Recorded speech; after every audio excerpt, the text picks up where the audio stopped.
नमस्कार। सरस्वती शिक्षा समिति पाली द्वारा आयोजित ऑनलाइन फिजिक्स की क्लास में आपका हार्दिक स्वागत और अभिनंदन। हम आज की कक्षा में अध्याय 2 गाउस का नियम एवं इसके अनुप्रयोग का दूसरा भाग पढ़ेंगे। हमने अपने पहले भाग में विद्युत फ्लक्स, गाउस का नियम एवं कूलाम के नियम से गाउस के नियम की व्युत्पत्ति को पढ़ा था। आज की कक्षा में हम गाउस के नियम के अनुप्रयोग के बारे में पढ़ेंगे। ये अनुप्रयोग जो हम पढ़ रहे हैं, ये सारे ही अनुप्रयोग बोर्ड परीक्षा के लिए बहुत ज़्यादा इम्पोर्टेंट है। इन्हीं अनुप्रयोगों में से कोई एक निबंधात्मक प्रश्न के रूप में पूछा जाता है। तो आज की कक्षा में हम पहला अनुप्रयोग पढ़ रहे हैं। गाउस के नियम से अनंत रेखीय आवेश आवेशित तार के कारण विद्युत क्षेत्र की तीव्रता ज्ञात करना।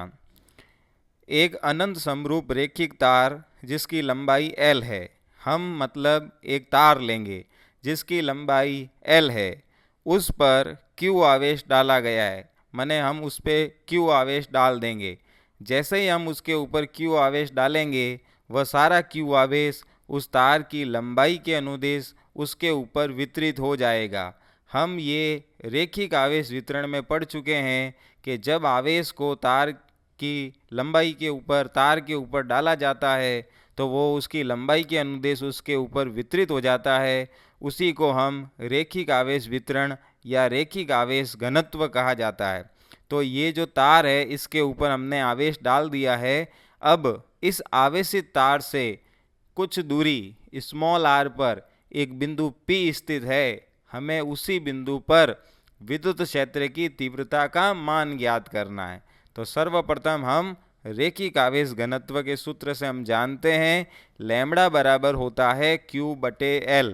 तो यहाँ से Q हो जाएगा लैम्बडा L। इसे हम समीकरण 1 दे देंगे। यहाँ से ये Q का मान आ गया, जो हमने आवेश तार के ऊपर डाला है उसका ये मान आ गया। अब हम उस तार के कारण हमें r दूरी पर जो P बिंदु है वहाँ पर विद्युत क्षेत्र का मान बताना है, लेकिन उससे पहले हमें विद्युत क्षेत्र की वहाँ पर दिशा का पता करना होगा। तो हम सबसे पहले तीव्रता की दिशा का पता करेंगे। तीव्रता की दिशा का पता करने के लिए एक चित्र हमारे सामने नज़र आ रहा है। हम इस चित्र को ध्यान से देखेंगे। A1 A2 तार है हमारा, यही तार L लंबाई का है और इसका मध्य बिंदु O है। यहीं से इसकी दूरी R पर स्थित एक P बिंदु है। इसी P बिंदु पर हमें विद्युत क्षेत्र की तीव्रता को ज्ञात करना है। तो हम यहाँ पे तीव्रता की दिशा का पता करते हैं। अगर A1 से यहाँ पर दिशा देखी जाए तो तीव्रता की दिशा होगी DE1। A2 से यहाँ पर तीव्रता देखी जाए तो तीव्रता की दिशा होगी DE2।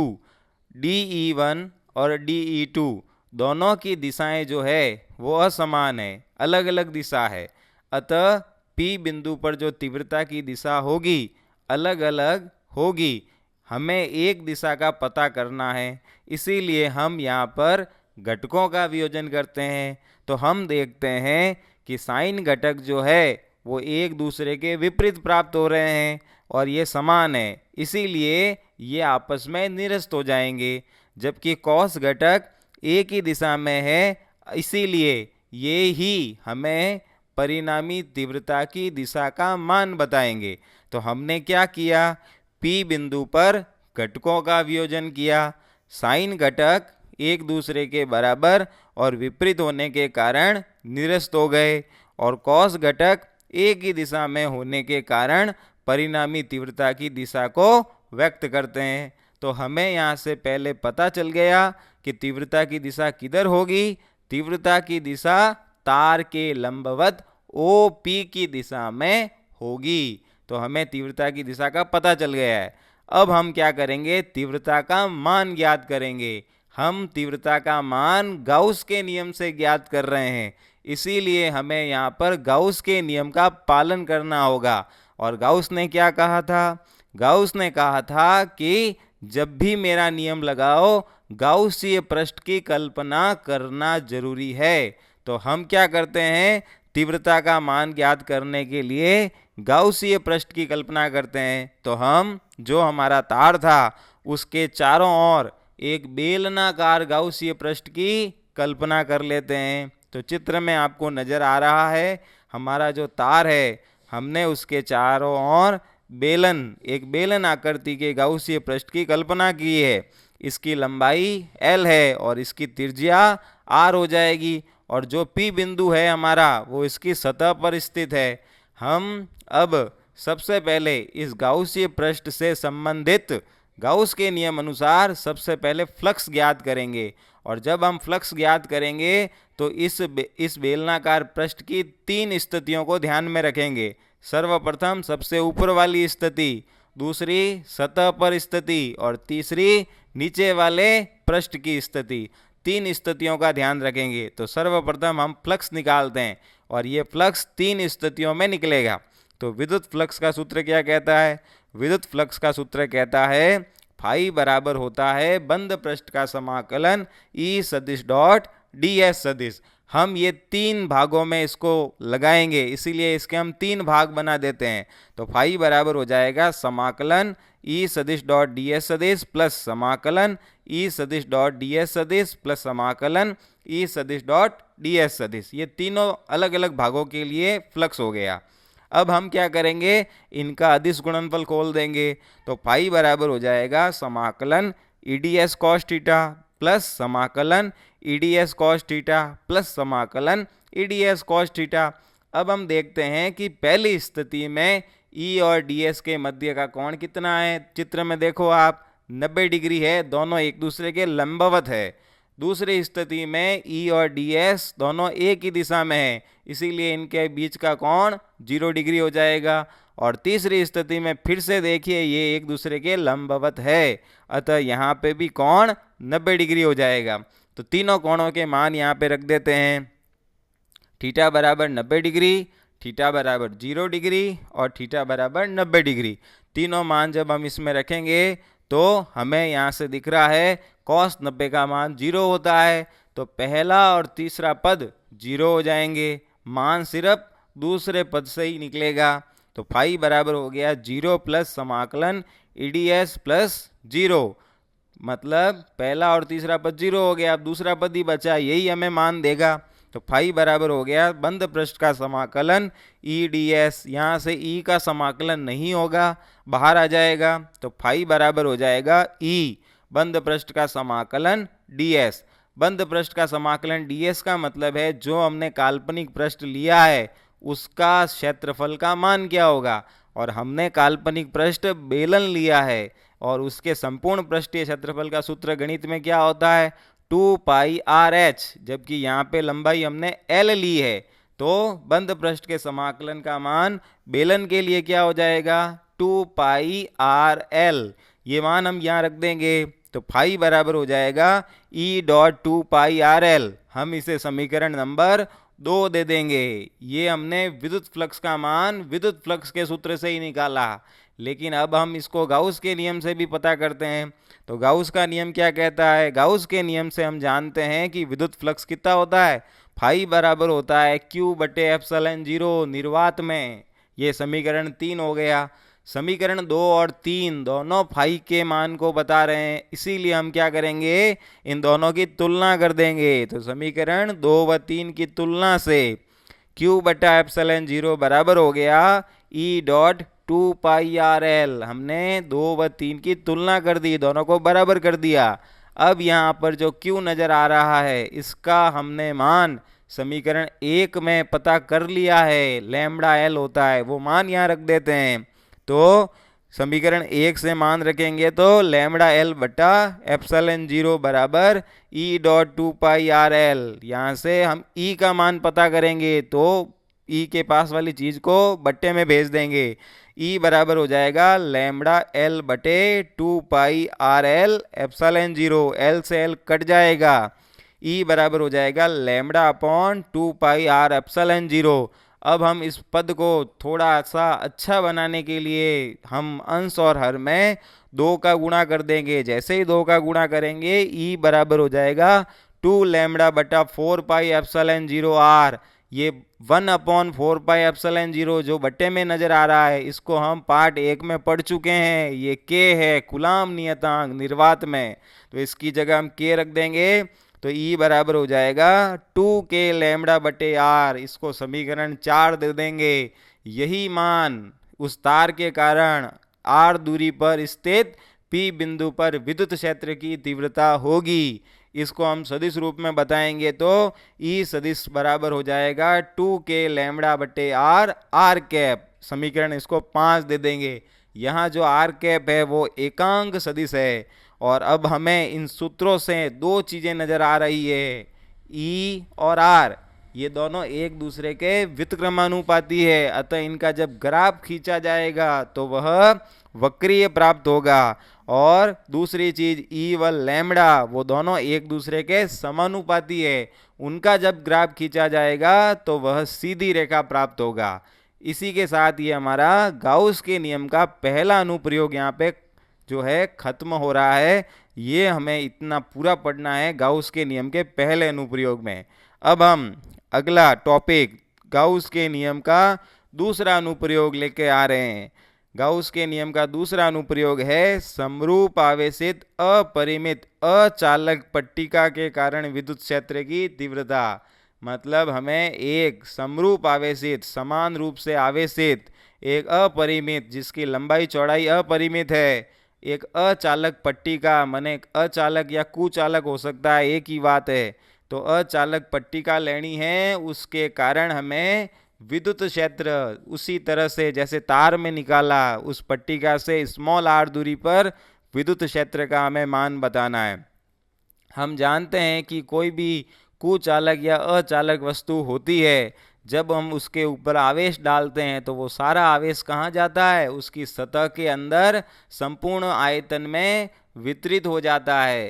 तो इसके कारण हम जो है विद्युत क्षेत्र का पता करेंगे। तो हम क्या करेंगे, यहाँ पर एक समरूप आवेशित अचालक परत लेंगे, उसका जो क्षेत्रफल होगा वो S है।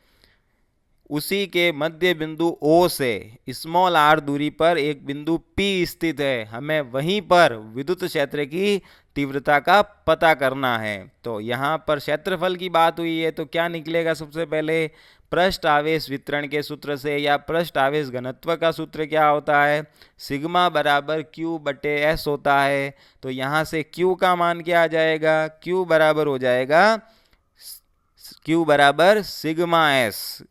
सिग्मा बराबर Q/S, तो Q बराबर सिग्मा S हो जाएगा। समीकरण नंबर हम उसे 1 दे देंगे। अब हम क्या करेंगे, जैसा तार में किया, पहले इसकी दिशा का पता करेंगे कि वहां पर विद्युत क्षेत्र की तीव्रता की दिशा क्या है, हम उसका पता करेंगे। तो हम एक चित्र को देख रहे हैं, इसमें ABCD जो है, ABCD वह समरूप आवेशित अचालक पट्टिका है।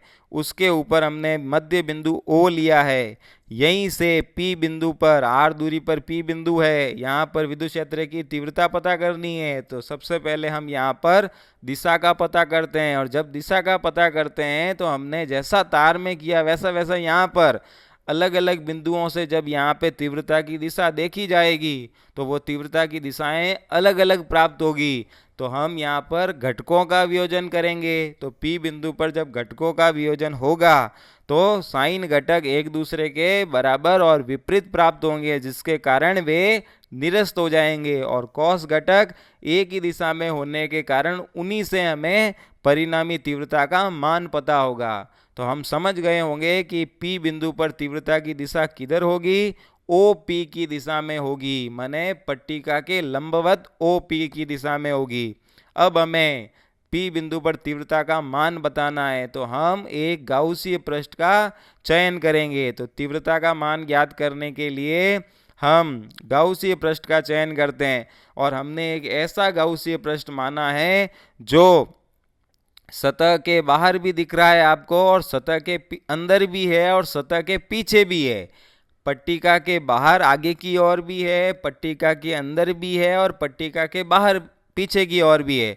ऐसा हमने गाउसीय पृष्ठ चयन किया है। इस गाउसीय पृष्ठ पर हम 3 स्थान लेते हैं। सबसे पहले S1 वाला भाग, सबसे पहला वक्र पृष्ठ इधर और दाईं ओर, और दूसरा उसकी सतह पर, और तीसरा बाईं ओर का वक्र पृष्ठ। हम देख रहे हैं कि दोनों वक्र पृष्ठों पर ई और डी एस की जो दिशा है वो एक समान है, एक ही दिशा है। इसका मतलब ई और डी एस के मध्य का कोण वहाँ पर 0 डिग्री होगा। जबकि अपन सतह पर देखते हैं तो वहाँ पर ई की दिशा और डी एस की दिशा में कोण 90 डिग्री है। हमें ये याद रखना है, जब हम वहाँ पर शर्तों में रखेंगे तो ये कोणों के मान हमें रखने होंगे। तो सबसे पहले हम विद्युत फ्लक्स निकालते हैं सूत्र से। फाई बराबर होता है बंद पृष्ठ का समाकलन ई सदिश डॉट डी एस सदिश। इसे 3 रूपों में विभाजित करना है, क्योंकि हम 3 स्थानों पर इसका पता कर रहे हैं। तो हम 3 स्थानों पर पता करने के लिए इसको 3 रूपों में विभाजित कर देते हैं। तो इसके 3 भाग हमने लिख दिए। समाकलन ई सदिश डॉट डी एस सदिश प्लस समाकलन ई सदिश डॉट डी एस सदिश प्लस समाकलन ई सदिश डॉट डी एस सदिश। अब हम इनके अदिश गुणनफल को खोल देंगे। तो समाकलन E D S cos theta plus समाकलन E D S cos theta plus समाकलन E D S cos theta. अब यहाँ पे थीटा का मान हमें स्थितियों के अनुसार रखना है। तो हम थीटा का मान रखते हैं। सबसे पहली स्थिति में 0 डिग्री है, दूसरी स्थिति में सतह पर 90 डिग्री है, और तीसरी स्थिति में वापस 0 डिग्री है। तो हमने मान रख दिया तो हमें पता चल गया cos 0 का मान 1 होता है। इसीलिए पहला और तीसरा पद बचा रहेगा, लेकिन दूसरे पद में 90 डिग्री है तो वो 0 हो जाएगा। तो फाई बराबर हो जाएगा ई डी एस प्लस समाकलन ई डी एस। यहाँ से ई बाहर आ जाएगा, समाकलन डी एस प्लस ई समाकलन डी एस। डी एस का जब समाकलन करेंगे तो एस हो जाएगा, तो पद हो जाएगा फाई बराबर E S plus E S. दोनों जुड़ जाएंगे तो फाई बराबर हो जाएगा 2ES। इसे समीकरण 2 दे देंगे। ये विद्युत फ्लक्स का मान आ गया विद्युत फ्लक्स के सूत्र से। अब हम गाउस के नियम से, हम गाउस का नियम लगाते हैं यहाँ पे, और वहाँ से फाई क्या होता है, तो गाउस के नियम से फाई का मान होता है Q बटे एप्सिलॉन 0। इसे समीकरण नंबर 2 दे देंगे। समीकरण नंबर 3 दे देंगे। समीकरण 2 और 3 को देखो, दोनों ही फाई के मान है।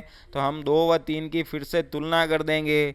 तो तुलना करेंगे तो क्या होगा, 2ES बराबर Q बटे एप्सिलॉन 0। हमें यहाँ से E का मान बताना है, लेकिन समीकरण 1 से Q का मान आ सकता है, तो हम वो मान यहाँ रख सकते हैं। समीकरण 1 से जब मान रखेंगे तो 2ES बराबर हो जाएगा सिग्मा S बटे एप्सिलॉन 0। E का मान यहाँ से क्या हो जाएगा, सिग्मा बटे 2 एप्सिलॉन 0। यही मान एक अपरिमित समरूप आवेशित अचालक पट्टिका के कारण r दूरी पर स्थित P बिंदु पर विद्युत क्षेत्र की तीव्रता होगी। इसे समीकरण नंबर 4 दे देंगे। इसको सदिश रूप में लिखेंगे तो ई सदिश बराबर हो जाएगा सिग्मा बटे 2 एप्सिलॉन 0 एन कैप। यहाँ एन कैप एकांक सदिश है। इसे समीकरण नंबर 5 दे देंगे। अब हम ग्राफ खींचेंगे। तो एक ग्राफ तो हमने खींचा ई और आर के मध्य। सूत्र में देखो आर है ही नहीं, तो इसका मतलब यहाँ पे दूरी के साथ तीव्रता जो है वो नियत बनी रहेगी। तो ग्राफ जो है वो नियत राशि प्राप्त होगा। जबकि एक ग्राफ हम खींच रहे हैं ई और सिग्मा के बीच में, ये दोनों समानुपाती में है, तो इसका ग्राफ जो है सीधी रेखा प्राप्त होगा। तो आज की कक्षा में हमने गाउस के नियम के 2 अनुप्रयोगों को कर लिया है। पहला अनुप्रयोग तार के लिए और दूसरा अनुप्रयोग कुचालक या अचालक समरूप आवेशित पट्टिका के लिए। हमने ये 2 अनुप्रयोग किए हैं। अगले अनुप्रयोग हम अगली कक्षा में करेंगे। तो अब हम गृह कार्य के कुछ प्रश्न दे रहे हैं आपको, जो आपको करने हैं। पहला गृह कार्य का प्रश्न है, एक अनंत रेखीय आवेश 2 सेंटीमीटर दूरी पर 9 × 10⁴ न्यूटन बटे कूलाम का विद्युत क्षेत्र उत्पन्न करता है। तो यहाँ पे रेखिक आवेश घनत्व को ज्ञात करना है। हम जानते हैं ये तार के कारण जो है अभी तीव्रता को ज्ञात किया, वो वाला सूत्र यहाँ लगेगा। E बराबर होता है 2K लैम्बडा बटे R। E बराबर होता है 2K लैम्बडा बटे R। तो हमें यहाँ पे लैम्बडा का मान बताना है, तो वह सूत्र यहाँ पे लगेगा। आप सरल करोगे तो हो जाएगा आपसे सरल। दूसरा प्रश्न, एक धातु की प्लेट का क्षेत्रफल 10 की पावर -2 मीटर स्क्वायर है। प्लेट को 10 माइक्रोकुलाम का आवेश दिया गया है, तो प्लेट के निकट स्थित बिंदुओं पर विद्युत क्षेत्र क्या होगा। प्लेट का आपको क्षेत्रफल दे रखा है, माने ए दे रखा है, साथ में प्लेट को आवेश जो दिया वो क्यू भी आपको यहाँ से पता चल गया है, और विद्युत क्षेत्र का मान बताना है। प्लेट की बात हो रही है, तो हमें अभी जो निकाला सूत्र दूसरे अनुप्रयोग में E बराबर सिग्मा बटे 2 एप्सिलॉन 0 वो वाला हम लगाएंगे सूत्र, तो यहाँ से आपको उत्तर प्राप्त हो जाएगा। ये आपको करना है। तीसरा प्रश्न, एक XY तल में स्थित लंबी समरूप आवेशित परत पर पृष्ठ आवेश घनत्व का मतलब ये सिग्मा दे रखा है, 5 × 10 की पावर -16 कुलाम बटे मीटर स्क्वायर है। 1.1 मीटर त्रिज्या माने आर दी हुई है कि वृत्ताकार लूप जिसकी जेड अक्ष से 60 डिग्री का कोण बनाती है। फ्लक्स का मान बताना है। फ्लक्स का सूत्र होता है फाई बराबर बंद पृष्ठ का समाकलन ई डॉट डी एस सदिश, आप जानते हैं, जब उसे खोलते हैं तो ई डी एस कॉस थीटा हो जाएगा। ई का मान हम यहाँ से निकालेंगे। डी एस क्षेत्रफल माने त्रिज्या दे रखी है, तो क्षेत्रफल भी निकल जाएगा पाई आर स्क्वायर सूत्र से, और कॉस थीटा का मान यहाँ पे 60 डिग्री दिया हुआ है। ये सब हम सूत्र में निकाल के लगाएंगे तो ये भी उत्तर हमारे को प्राप्त हो जाएगा। चौथा प्रश्न, किसी बंद पृष्ठ में प्रवेशित फ्लक्स 400 न्यूटन मीटर स्क्वायर बटा कूलाम है, निर्गत विद्युत फ्लक्स 800 न्यूटन मीटर स्क्वायर बटा कूलाम है, तो बंद पृष्ठ से परिबद्ध आवेश का मान बताना है। अंदर जाने वाला फ्लक्स 400 दे रखा है, हमने बताया था अंदर जाने वाले फ्लक्स को माइनस से बताना है और बाहर निकलने वाले फ्लक्स को प्लस से बताना है। तो यहाँ पे माइनस का 400 हो जाएगा और प्लस का 800 हो जाएगा, तो उस परिबद्ध जो पृष्ठ है वहाँ पर आवेश का मान क्या होगा, तो हम बीजगणितीय योग कर लेंगे तो हमें वो प्राप्त हो जाएगा, और वहाँ से फ्लक्स प्राप्त हो जाएगा। फिर आवेश बताना है तो फ्लक्स का सूत्र लगा के हम आवेश का पता कर लेंगे। तो ये 4 प्रश्न आपको गृह कार्य में करने हैं। इसी के साथ धन्यवाद।